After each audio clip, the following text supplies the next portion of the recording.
शेतकरी मित्रांनो नमस्कार। तर मित्रांनो, यावर्षी नैसर्गिक आपत्तीमुळे शेतकऱ्यांचं विविध प्रकारे पिकाचं नुकसान झालं आणि शेतकऱ्यांच्या पिकाचं जर नुकसान झालं असेल तर पीक विमा कंपनीच्या तरतुदीनुसार शेतकऱ्यांना 25% आगाऊ रक्कम देणं हे बंधनकारक आहे आणि विमा कंपनीने याबद्दलचे आदेश सुद्धा जारी केले होते आणि राज्य सरकारने शेतकऱ्यांचं जर 50%च्या वर पीक नुकसान झालं असेल तर शेतकऱ्यांना 25% आगाऊ रक्कम देण्याचे निर्देश सुद्धा जारी करण्यात आले होते। परंतु मित्रांनो, महाराष्ट्राचा जर विचार केला असता बरेच जिल्हे असे आहेत की त्या जिल्ह्याचं या आदेशामध्ये किंवा त्या यादीमध्ये नाव नाही, परंतु आता जर थोडा विचार केला असता तर विमा कंपनीने 2 जिल्हे यामध्ये सामील केले आहे। पहिला जिल्हा म्हणजे नागपूर आणि दुसरा जिल्हा म्हणजे चंद्रपूर। तर चंद्रपूर आणि नागपूर या 2 जिल्ह्याचे जे जिल्हाधिकारी आहे यांच्या निर्देशानुसार नवीन आदेश जारी करण्यात आले आणि चंद्रपूर आणि नागपूर जिल्ह्यामधील शेतकऱ्यांचं 50%च्या वर नुकसान झाल्यामुळे त्या 50% शेतकऱ्यांना आता पीक विमा 25% आगाऊ रक्कम आता देण्याचे निर्देश कंपनीने जारी सुद्धा केले आहे। परंतु महाराष्ट्राचा जर विचार केला असता तर महाराष्ट्रामध्ये शेतकऱ्यांचं मोठ्या प्रमाणात नुकसान झालं, कारण की जून महिन्यामध्ये आधीच पाऊस यावर्षी उशिरा आला। पाऊस उशिरा आल्यामुळे शेतकऱ्यांची पेरणी सुद्धा उशिरा झाली आणि शेतकऱ्यांची पेरणी उशिरा झाल्यामुळे बऱ्याच शेतकऱ्यांना पाऊस नसल्यामुळे बऱ्याच शेतकऱ्यांना त्या ठिकाणी दुबार पेरणीचा सुद्धा सावटाचा त्या ठिकाणी सामना करावा लागला आणि एवढं न होता जे शेतकऱ्यांचं पीक त्या ठिकाणी बहरतं ना बहरतं जुलै महिन्यामध्ये जास्त पाऊस झाल्यामुळे शेतकऱ्यांच्या शेतामधील जो उभं पीक आहे उभं पीक त्या ठिकाणी सरलं किंवा शेतकऱ्यांच्या पिकाचं मोठ्या प्रमाणात नुकसान झालं। आणि शेतकऱ्याचा जर विचार केला असता शेतकऱ्यांचं पीक चांगलं बहरत असताना जुलै आणि ऑगस्ट महिन्यामध्ये जवळपास 22-23 दिवसाचा जो कालखंड पडला त्या कालखंडामध्ये पावसाने हजेरी लावलीच नाही, कारण की पावसाने त्या ठिकाणी खंड पडल्यामुळे शेतकऱ्यांचं मोठ्या प्रमाणात नुकसान झालं।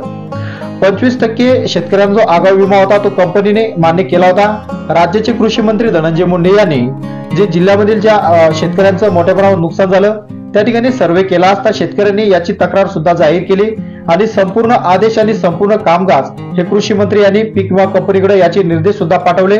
त्यामुळे महाराष्ट्रामध्ये असे बरेच जिल्हे आहेत की त्या जिल्ह्यांचा त्या यादीमध्ये समावेश सुद्धा आहे आणि त्या जिल्ह्यातील शेतकऱ्यांना 25% आगाऊ रक्कम देण्याचे निर्देश राज्य सरकारने कंपनीकडे पाठवले आणि कंपनीने ते मान्य केले असून आता लवकरच शेतकऱ्यांच्या खात्यावर 25% जी आगाऊ रक्कम होती ती रक्कम लवकरच जमा करण्याचे निर्देश राज्य सरकारने कंपनीकडे पाठवले आणि लवकरच शेतकऱ्यांच्या खात्यावर ही रक्कम जमा करण्याचे आदेश त्या ठिकाणी देण्यात आले आहेत।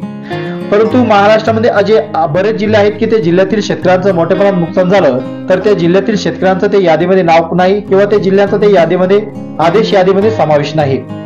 तर प्रत्येक जिल्ह्यातील जे जिल्हाधिकारी आहे त्या जिल्हाधिकारी यांच्या मार्फत नवीन आदेश काढण्याचे निर्देश देण्यात आले आहेत। तर ज्या जिल्ह्याचं त्या ठिकाणी 50%च्या वर नुकसान झालं आहे त्या जिल्हाधिकारी यांनी आदेश काढावे आणि विमा कंपनीकडे तसेच कृषी मंत्री धनंजय मुंडे यांच्याकडे ते निर्देश पाठवावे असं आवाहन शेतकरी संघटनेकडून करण्यात आलं आहे। परंतु जे शेतकऱ्यांचं त्या ठिकाणी नुकसान झालं आणि या यादीमध्ये कोणकोणते जिल्हे आहे कोणकोणत्या जिल्ह्यांचा या यादीमध्ये समावेश आहे ते आपण या ठिकाणी आता पाहणार आहे। तर सर्वप्रथम म्हणजे नागपूर आणि चंद्रपूर हे 2 जिल्ह्यांचा त्या ठिकाणी मोठ्या प्रमाणात समावेश करण्यात आला आणि नागपूर आणि चंद्रपूर या जिल्ह्यामधील बहुतांश सगळेच गाव सगळेच तालुके त्या ठिकाणी घेण्यात आले। त्याचबरोबर संभाजीनगर, जालना, बीड, परभणी, बुलढाणा जिल्हा, जळगाव आणि संभाजीनगर सोबत पुणे या जिल्ह्याचा त्या ठिकाणी समावेश करण्यात आला। सांगली, सोलापूर, कोल्हापूर या जिल्ह्याचा सुद्धा त्या ठिकाणी समावेश करण्यात आला आहे। तर मित्रांनो, तुमच्या जिल्ह्यातील जर खरोखर पीक नुकसान झालं असेल आणि तुम्ही अद्यापही जर तक्रार केली नसेल तर नक्कीच कमेंट बॉक्स मध्ये कमेंट करून कळवायचे आहे आणि तुमचा जिल्हा कोणता हे सुद्धा कमेंट बॉक्स मध्ये कमेंट करून कळवायचं आहे आणि ते यादीमध्ये तुमचं नाव आहे किंवा तुमच्या जिल्हाधिकारी यांनी निर्देश पाठवले किंवा नाही पाठवले हे सुद्धा कमेंट बॉक्स मध्ये कमेंट करून कळवायचं आहे। आणि मित्रांनो, तुम्ही जर शेतकरी असाल आणि आपल्या चॅनलवर जर पहिल्यांदा आला असाल तर चॅनलला सुद्धा सबस्क्राईब करून घ्यायचं आहे, कारण मित्रांनो या आपल्या युट्यूब चॅनलवर शेती संबंधित असेच नवनवीन व्हिडिओ मी टाकत असतो, शासकीय GR माहिती टाकत असतो। याचा सर्वात आधी नोटिफिकेशन तुमच्यापर्यंत पोहोचावं म्हणून चॅनल नक्कीच सबस्क्राईब करायचं आहे।